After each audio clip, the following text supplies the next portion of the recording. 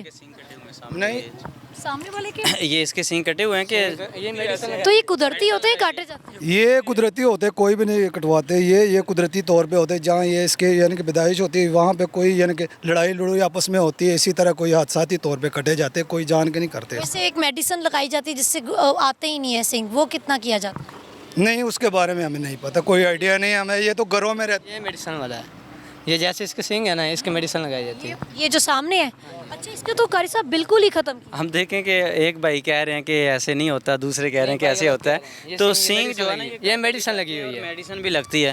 تو شرن ہم نے تو یہ دیکھنا ہے کہ اگر اس میں ایپ پایا جاتا تو پھر ایسے جانور کو نہیں خریدنا چاہیے. سینگ کٹا ہوا ہے یا اس میں میڈیسن لگائی گئی. قاری صاحب اگر وہ پیدائشی ہی لگایا ہوا ہے تو بھی ایپ میں آئے گا؟ اگر تو خود لگایا تو وہ ایپ میں آئے گا. اگر تو پیدائشی طور پر ایسے ہیں، کوئی میڈیسن استعمال نہیں کی، نہ اس کے کاٹے گئے ہیں، تو پھر تو وہ شرن درست ہے. اچھا صحیح ہو گیا. اچھا یہ کان وغیرہ کاٹتے ہیں وہ کیا نشانی کے لیے یا کیا ڈیزائن بناتے، کیا کرتے ایسے نا وہ جب جانور لڑتے ہیں نا اسی وجہ سے کاٹ کے جاتے، یا ریڑے میں جھپتے ہیں وہاں کو ساک لگی پھر کاٹ کے جاتے ہیں، ویسے نہیں کاٹ کے جاتے. جس کا کان کاٹ کے جائے وہ تو جانور قربانی پہ جائز بھی نہیں ہے. صحیح ہو گیا جی. ہم آخر میں قاری صاحب سے آخری پیغام بھی لیں گے اور یہیں سے آپ سے اجازت بھی چاہیں گے. ویورز ہم نے آج آپ کو یقیناً آپ کی اصلاح بھی کی ہوگی اور آپ تک صحیح معلومات بھی پہنچائی ہوں گی. منڈی میں ہم نے آپ کو پریکٹیکل بھی آ کے دکھا دیا کہ کن جانوروں کی قربانی جائز ہے ناجائز ہے. قاری صاحب ایک اچھا سا پیغام کے ساتھ ہم اختتام کریں گے. آپ کی میزبان نے اجازت لے لیا. میں یہی کہوں گا کہ جس طرح ہم دنیا کے معاملات میں تحقیق کرتے ہیں، سبزی لینے کے لیے جائیں تو اس پہ بھی ہم تحقیق کرتے ہیں، ریٹ کرتے ہیں، اچھی سبزی ہم لیتے ہیں. تو اسی طرح یہ جو جانور ہے یہ ہم نے اللہ کے لیے ذبح کرنا ہے، اللہ کے لیے قربان کرنا ہے. تو یہ بھی لیتے وقت ہم نے تحقیق کرنی ہے. ہم یہاں پہ یہ کہہ دیتے ہیں کہ ہمیں علم نہیں تھا. تو بھائی آپ کو علم نہیں ہے تو آپ علم سیکھیں نا. دنیا کے کام سیکھتے تو دین کے اعمال کیوں نہیں سیکھتے؟ تو اس لیے جانور خریدتے وقت جو ہم نے ایپ بتائے ہیں یہ خیال رکھیں. اگر یہ ایپ پائے جاتے ہیں تو آپ جتنا مہنگے مرضی جانور کر لیں تو ایسے جانور کی قربانی اللہ کے ہاں قبول نہیں ہوتی.